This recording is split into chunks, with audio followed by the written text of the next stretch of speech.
अगर 14 मई को इलेक्शन हुए तो मुल्क तबाही, अफरा तफरी और अनारकी की तरफ जाएगा। वफाकी वजीर दाखिला राना सनाउल्लाह का बड़ा बयान, कहा हालात इस तरफ गए तो हुकूमत के पास इमरजेंसी का ऑप्शन मौजूद है। आइन में इमरजेंसी का आर्टिकल मौजूद है, वो आर्टिकल कहीं गया नहीं है।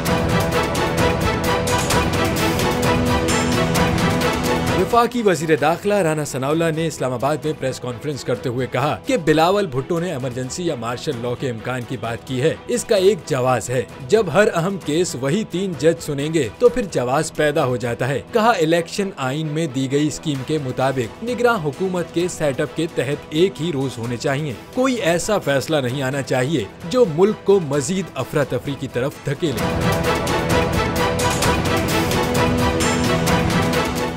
नजर आ रहा है सामने लिखा हुआ है जुल्म मिटने के लिए 2 चीजों से मिटेगा भाई। एक, अदल की कुर्सी पे जो लोग बैठते हैं ना, वो अदल के हिसाब से फैसले करने लगे। दूसरा, कौम निकल खड़ी हो जुल्म के खिलाफ, तो जुल्म खत्म हो जाएगा। या इन दोनों में से कोई एक चीज हो जाए या दोनों हो जाए। अगर 420 का मुकदमा था, उस वक्त अदलिया में जो लोग बैठे हुए केस देख रहे थे, वो पूछते ना यार चीट हुआ कौन है। जब उनको दिखता कोई चीट नहीं हुआ, केस खत्म कर देते। तो जालिम जुल्म कर ही नहीं पाता। 9 जजेस ने नोट बिफोर किया मेरे केस को यार, 1.5 साल चला। शख्सी जमानत का केस, सेम केस इस्लामाबाद में कर दिया। एक ही इल्जाम पे 2 केस हो नहीं सकते भाई।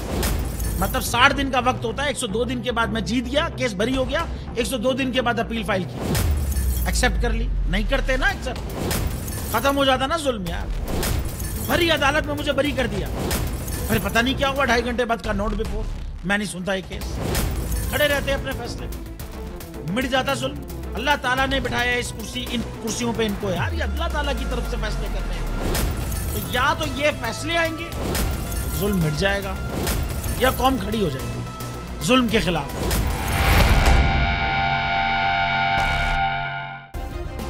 सब्सक्राइब करें और बेल दबाएं ताकि कोई खबर रह न जाए।